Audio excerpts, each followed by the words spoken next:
Hello boys and girls, it is Sweaty Zeus and I wanted to do a quick tip video on how to easily take down a Crucible Knight.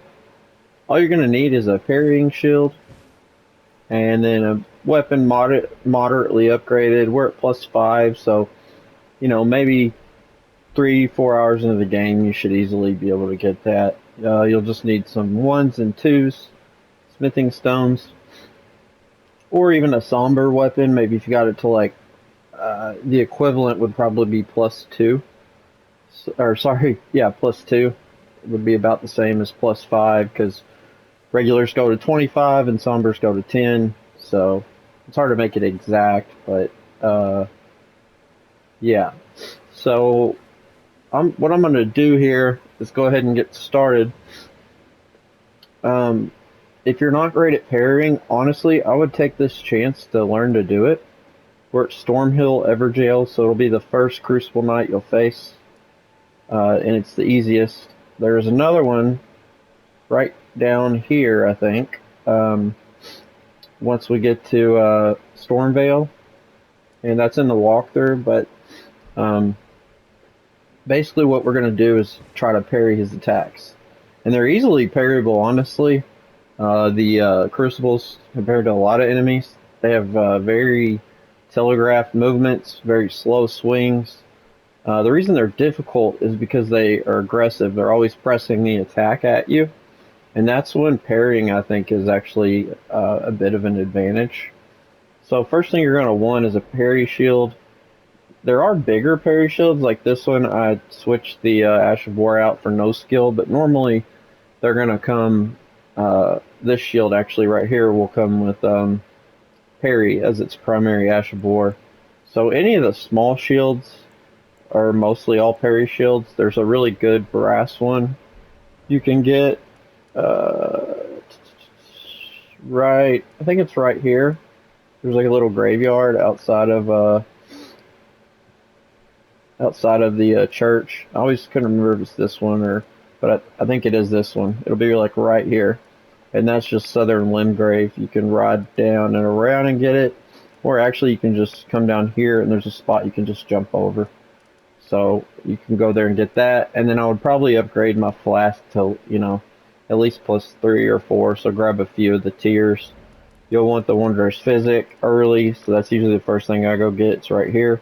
There's a Sacred Tier there, there's one here, there's one here, and you're already, at +4 at that point.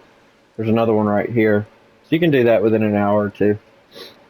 Once you've done all that, I think you're ready, and honestly, I would practice on this guy. One thing they do also, basically you'll be able to parry most of their attacks, but they'll do a stomp on the ground. Usually it's their first attack in their combo, and you just want to tap jump, and then you'll avoid that. You can also roll, but the reason I like jumping is because you can just stand directly in their face, and when they do it, you jump, and right when you come down, you'll parry. And I'll try to show that here. I'm not great at parrying, but I really struggled with the Crucible Knights in my first playthrough. But then once I got used to the parry timing in Elden Ring, which is a little different from Dark Souls, and honestly, it's just been a while since I've played, so I think that's more the issue. But these guys are simple now. I mean, I can beat them every first try usually. So I'll try to do a good job with the parrying here, even though I'm not great at it. But again, they're super aggressive, so if you try to play defensive, it's not going to go well. They're hard to roll away from their attacks. The only thing I really roll from is the shield thrust that they'll do. Other than that, I like the parry, and then you'll jump over the stomp.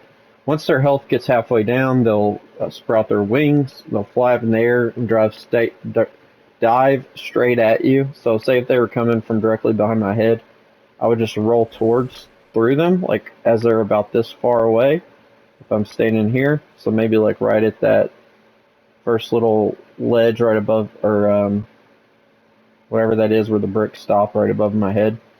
You'd want to roll towards them at that point, and then the iframes, you should go right through. They'll also go into tail whips when their health gets pretty low as well, after they after you roll away, if you don't build enough distance away from them, they'll hit you with the tail whip, and then sometimes they'll do two. So that's why I like to roll through them, because if they'll land like somewhere way back there, like the edge of the bowl we're in, and then if you roll this way, I mean, you're really far. You're just like right on the outside edge of their second tail whip, because the first one's kind of, you know, about as big as the circle, and the second one's about as big as the outside circle. So I'll try to show you in practice what that looks like in this fight, and do my best to not take much damage. But the reason I like to have the Crimson Tears upgraded a lot is they'll get your health down fully in like 3 hits. So you don't, and it's such an aggressive fight, you don't have time to really swig on the flask. So you want to be able to do it in one. And I usually wait to heal till I parry them and then do a critical.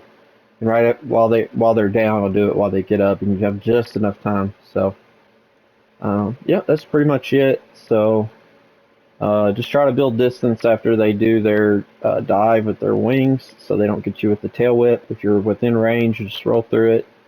Or you can use a shield if you've got a heavy one. But with parry shields, we don't really want to take a lot of hits for 2 reasons. One, our guard boost is only 31, or sorry, wrong one, 37, which is horrible. And we only have 61% damage negation, so we're still going to take like close to half. We'll take 39%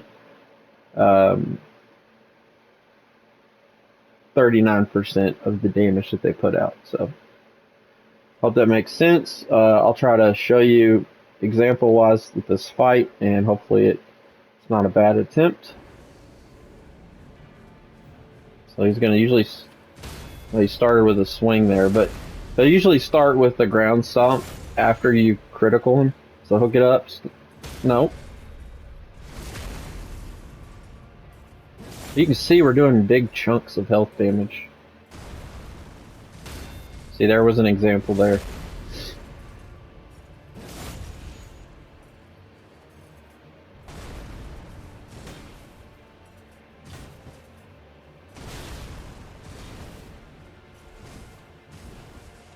You see, I kind of delay my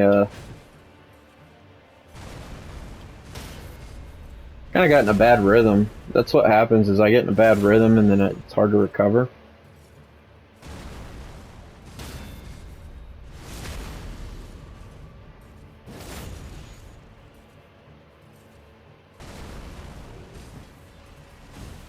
Yeah, I got in a, here comes, roll towards him.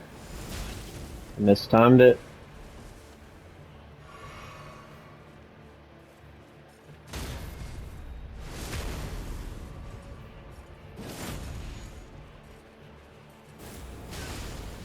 Wasn't expecting that.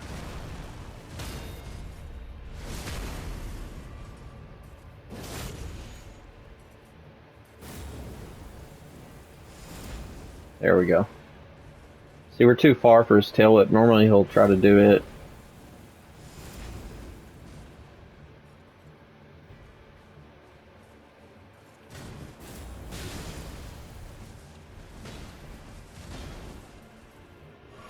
Ah!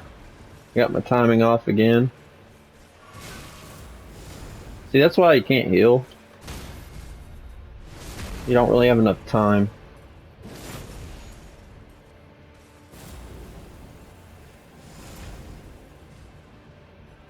That's a good time to heal there.